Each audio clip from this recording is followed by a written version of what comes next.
Cơn đau ruột thừa tai quái lại bùng ra, trong lúc anh và cả đoàn đang ở vùng đất Nam Cực lạnh lẽo. Không ai có thể giúp được vị bác sĩ tội nghiệp này. Anh ấy sẽ phải làm gì để sống sót khi đoạn ruột thừa sắp vỡ ra? Xin chào! Hy vọng các bạn đã xem và yêu thích video trên kênh Navi về cuộc phẫu thuật điên rồ với tỷ lệ 300% tử vong. Ở trong sản phẩm mới nhất, chúng mình xin gửi tới mọi người thêm một ca phẫu thuật khác cũng mạo hiểm không kém, ngay giữa vùng Nam Cực xa xôi. Ngày 5 tháng 11 năm 1960, trên con tàu Obi, vị bác sĩ trẻ tuổi Leonid Ivanovich Rogozov rời cảng Leningrad thuộc Liên Xô cũ tới Nam Cực cùng 12 nhà thám hiểm khác, chấp nhận cắt ngang sự nghiệp hứa hẹn để lên đường phiêu lưu. Chàng thanh niên Rogozov không biết rằng một tai họa khủng khiếp đang chờ đón anh ở phía trước. Nhiệm vụ của cả đoàn thám hiểm là xây dựng một trạm nghiên cứu mới ở khu vực Shirmacher. Khi trạm Novolazarevskaya hoàn thiện và đi vào hoạt động giữa tháng 2 năm 1961, đoàn thám hiểm của Liên Xô đã có một thời gian sinh sống tại đây giữa những tháng mùa đông khắc nghiệt.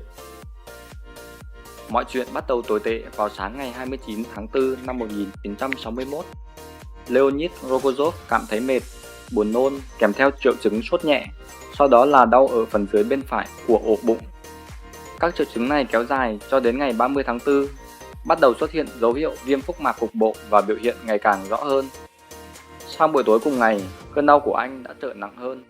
Là một bác sĩ phẫu thuật, anh không gặp nhiều khó khăn trong việc chẩn đoán, đó là triệu chứng của viêm ruột thừa cấp tính. Trong đoàn thám hiểm, chẳng ai còn có thể giúp được Rogozov vì anh là người được đào tạo y khoa duy nhất tại đây, ở giữa vùng đất hẻo lánh ở Nam Cực xa xôi. Thế giới bên ngoài cũng không thể can thiệp được. Những cơn bão tuyết kinh hoàng đang quần thảo ngoài trời, nên những trạm nghiên cứu ở xung quanh không thể tới tiếp ứng.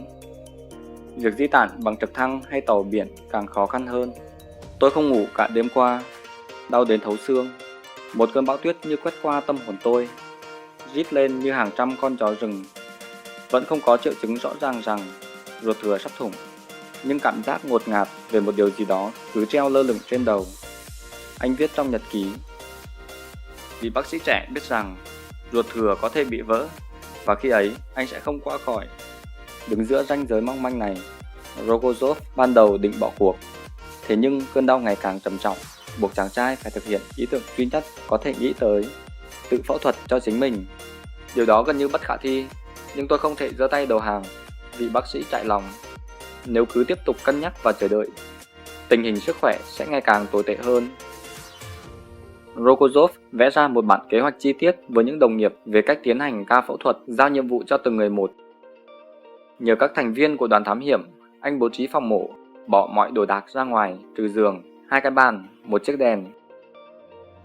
Sẽ có 2 trợ lý chính, một nhà khí tượng học đưa dụng cụ mổ cho anh, một vị kỹ sư sẽ chỉnh đèn chiếu sáng và tay cầm gương để Rogozov quan sát các khu vực mà mắt không thể nhìn thấy trực tiếp. Người chỉ huy của trạm Nam Cực cũng có mặt tại giường phẫu thuật, phòng trường hợp một trong 2 phụ tá kia bị ngất đi. Anh cũng chỉ rõ cho họ cách tiếp tục phẫu thuật nếu chính bản thân Rogozov ngất lịm, cách tiêm adrenaline hay hô hấp nhân tạo để hồi phục anh. Sau khi kế hoạch chi tiết được thảo ra, toàn bộ ekip tiến hành phẫu thuật. Để đảm bảo môi trường vô trùng, tất cả mọi người đều rửa tay sạch và các phụ tá đều đeo găng tay. 2 giờ sáng ngày 1 tháng 5 năm 1961, ca mổ lịch sử bắt đầu. Trong ca mổ, Leonid Rogozov nằm bán ngửa, còn vị trí mổ là bên trái cơ thể của anh. Rogozov tự tiêm thuốc vào khu vực thành bụng để gây mê cục bộ. Trong nhật ký, anh mô tả: tôi cũng sợ chứ, nhưng khi cầm mũi kim Novocaine và tự tiêm, bằng cách nào đó, tôi chuyển sang chế độ làm việc và không để ý bất cứ điều gì. Lượng thuốc mê được đưa vào cơ thể không được quá nhiều để anh có thể tỉnh táo suốt quá trình diễn ra phẫu thuật. Điều đó cũng đi kèm với việc anh không thể sử dụng bất kỳ loại thuốc giảm đau nào trong thời gian trên. Sau 15 phút, Rogozov rạch một đường 12 cm trên bụng mình ở vị trí ruột thừa. Máu chảy ra ngoài ngày một nhiều. Chàng thanh niên bắt đầu yếu dần, còn đầu óc anh bắt đầu quay cuồng. Vị bác sĩ cố gắng giữ vẻ bình tĩnh, song mồ hôi vẫn chảy đầm đìa khiến người khác phải lau hộ. Cứ mỗi 5 phút, anh lại nghỉ 20 giây. Tấm gương được vị kỹ sư cầm cũng chẳng giúp ích được nhiều. vì mọi hình ảnh phản chiếu trong gương đều bị đảo ngược lại. Vậy là anh phải tự cảm nhận ruột mình bằng đôi tay trần nhằm có được cảm giác phẫu thuật tốt nhất. 45 phút trôi qua, anh kiệt sức và chóng mặt nên tạm dừng phẫu thuật. Cảnh tượng của chàng thanh niên tội nghiệp lúc này khiến toàn bộ người có mặt trong phòng cực kỳ khó chịu và chỉ muốn chạy trốn.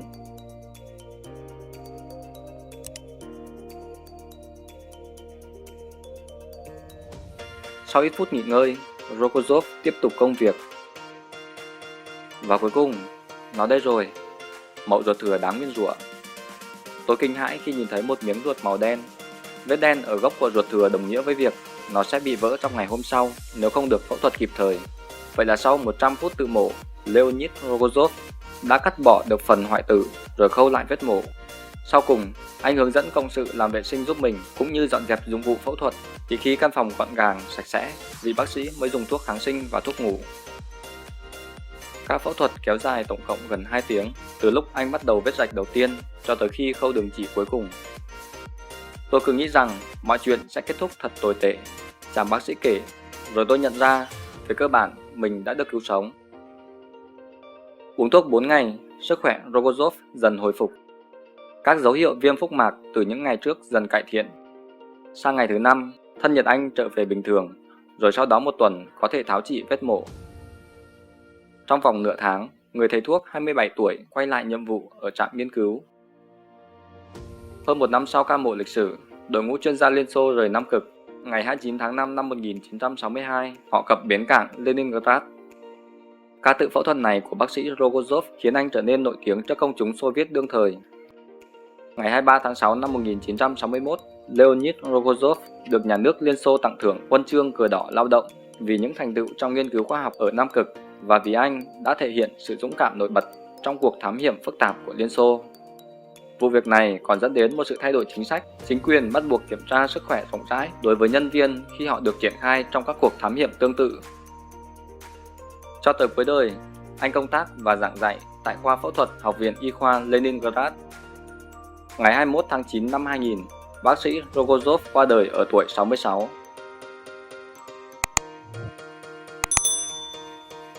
Cảm ơn các bạn đã chú ý theo dõi video trên Navi.